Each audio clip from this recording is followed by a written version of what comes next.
Shorthand English Senior January 94. Start.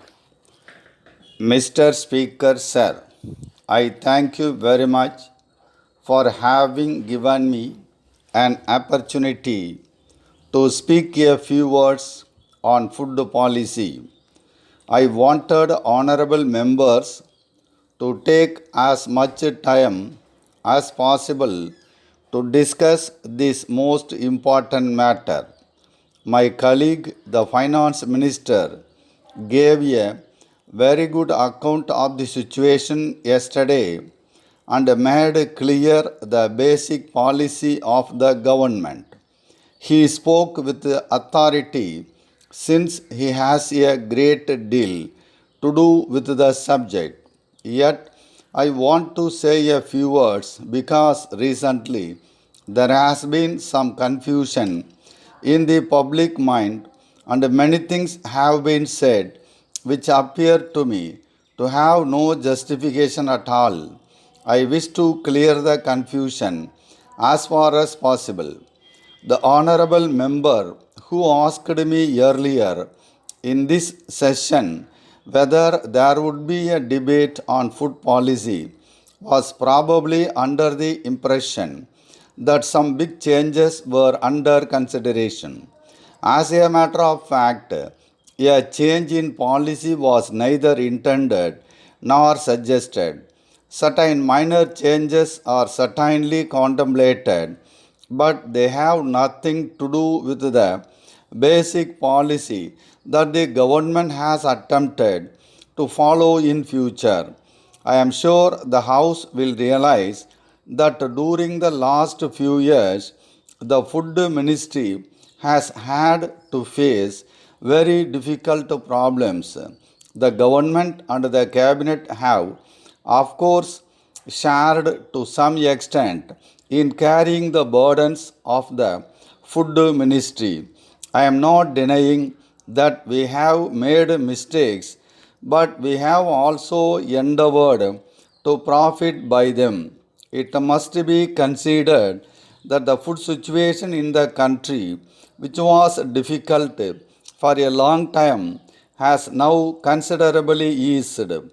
Although other factors have contributed to the improvement, I think we are justified in saying that the present favorable situation is to some extent the result of government policy also.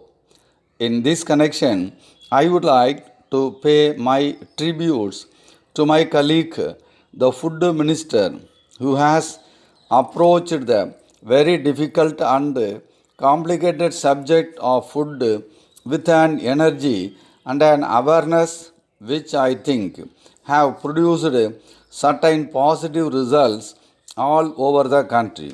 In a debate of this kind, it is natural that honorable members should be more concerned with the situation in their particular state or area, and it is right that they should do so. Nevertheless, the most important thing is that we keep in view India and her food problem as a whole and at the same time remember our basic policy.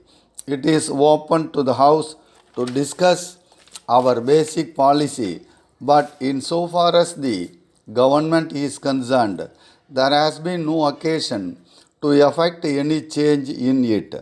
And as far as we can see, no such occasion is likely to arise. I can only add that our basic approach will remain unchanged even though the food position is much brighter. The finance minister pointed out the close relationship between the food question and the planning. But in regard to the supply of food and other necessities of life, it is not enough merely to see that there is fair distribution or that people do not prosper at the cost of others. If we do this and no more, our economy will be static. we must also see that we get the best out of our development and planning programs. For instance, if there is a surplus of food in the country, we would naturally like the nation to be fed more adequately, but we must also think beyond the immediate wants and utilize our resources with foresight. With these few words, I conclude my speech. Letter from Messrs. George Brown and Company, Mumbai, to Messrs. National Company Limited, Bangalore. Dear sirs, we thank you very much for your letter dated 10th instant, giving details of the land which you propose to sell to our company. As you are aware, we are the leading company in this part of the country engaged in the manufacture of latest designs of household furniture. We have got several branches all over the country and in some of the foreign countries also. We intend to expand our business activities in India and in other countries. With this in view, we are on the lookout for a suitable land in the important business area of your city for locating our showroom. We see from your letter that the land you propose to sell is situated in Mahatma Gandhi Road and is acceptable to us. Our engineer will be visiting Bangalore in the course of the next few days for the purpose of valuation of the property.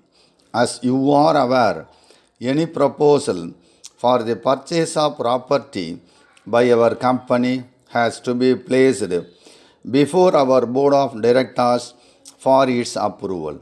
The next meeting of the board is fixed for 21st of next month, by which time we hope to be able to take a decision in the matter.